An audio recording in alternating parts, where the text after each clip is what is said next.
Eu sou Márcio Nobre, neurocirurgião da Santa Casa, neurointensivista, médico horizontal da unidade AVC e professor de neurologia. Hoje nós vamos fazer um vídeo sobre reflexos. Esse vídeo não tem a intenção de esgotar o assunto, mas sim ajudar os alunos na aprendizagem da neurologia. Tá? Nós vamos falar dos reflexos miotendinosos, osteotendinosos, miotáticos ou de estiramentos. São aqueles reflexos que a gente faz quando a gente pega um martelinho e bate no joelho do paciente, reflexo patelar, triceptal, reflexo de Aquileu. Então nós vamos entender um pouco desse reflexo, porque essa é uma importante etapa no exame neurológico. E essa etapa é uma das mais importantes, porque essa parte não tem como o paciente simular um aumento ou diminuição de reflexo. Então, é importante que a gente tenha algum domínio sobre os reflexos. Então, vamos entender um pouco. Desde que nós passamos a ter músculos, então nós precisamos de ter alguns mecanismos de proteção desses músculos. Então, esses reflexos que a gente está pesquisando é um dos mecanismos que o organismo tem para proteger os músculos. Então, até que ponto nós vamos fazer esse alongamento? Então, existe sempre um risco de alongar demais. Então, existe o risco de estiramento e ter rupturas musculares. Então, esses reflexos que nós estamos pesquisando nada mais é do que um dos mecanismos que o organismo tem de proteção do hiperestiramento. Nós provocamos um pequeno hiperestiramento no músculo e ele responde com uma contração.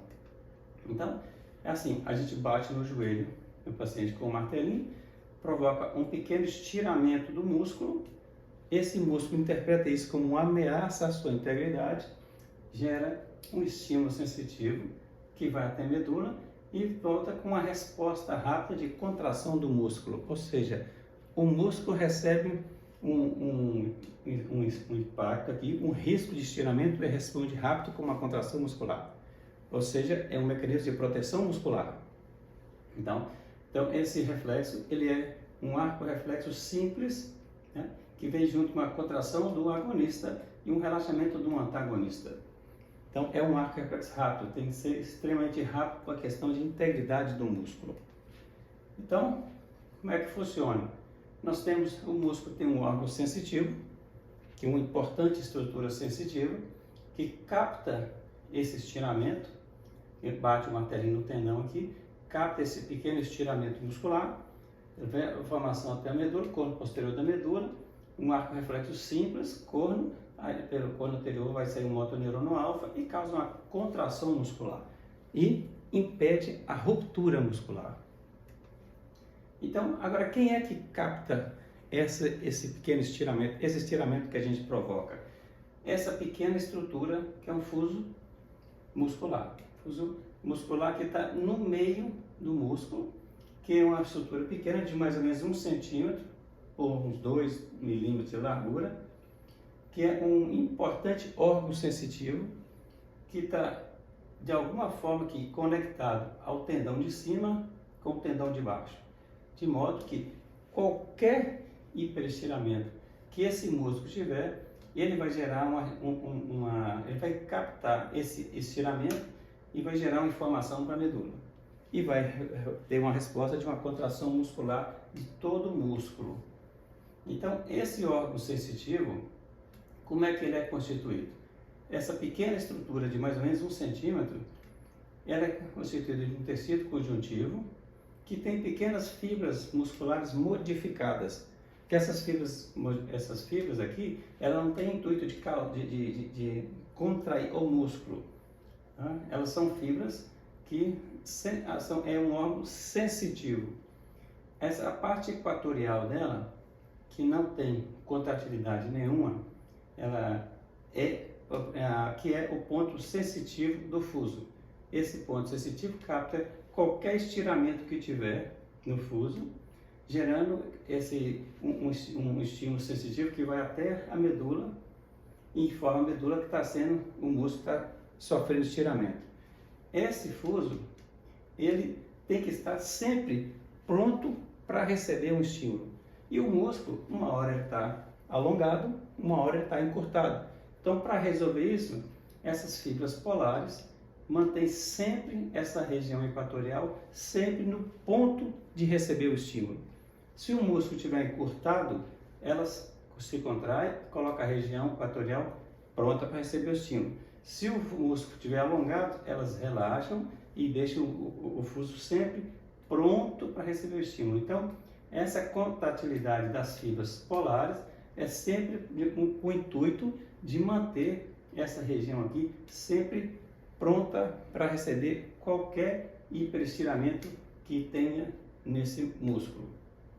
Então, esse órgão sensitivo tem uma parte equatorial que não é contrátil, que é sensitiva, e tem as regiões polares contráteis, inervadas pelas fibras gama, motoneurônio gama, que são controladas pelo sistema extrapiramidal. E coloca sempre essa região aqui em uma sensibilidade apropriada. Então, como é que funciona? O receptor, que é o fuso neuromuscular no músculo, recebe o estiramento da martelada, gera um impulso nervoso de forma extremamente rápida. Essa fibra sensitiva aqui do fuso é uma das fibras mais rápidas do corpo, é umas 100 a 120 metros por segundo. O gânglio sensitivo está na raiz dorsal, que vai até a medula e faz uma conexão direta com o motoneurônio alfa, que também é uma fibra rápida, e volta e contrai o músculo e protege o músculo. Importante mecanismo de proteção muscular. Então, mais uma vez, o fuso está aqui, então eu vou dar uma martelada aqui, esse músculo vai esticar, o fuso vai captar esse estiramento nessa região equatorial do fuso, que é a região sensitiva, vai gerar um impulso que vai de forma rápida ao cone posterior da medula, o cone posterior vai fazer um arco reflexo simples e volta com uma contração muscular. Então, e aqui nós estamos vendo aqui as fibras motoneurônio gama. Essas fibras gama, elas não são voluntárias, elas são involuntárias. E elas que colocam o fuso apropriado para que esse fuso fique numa sensibilidade apropriada. Apropriada para quê?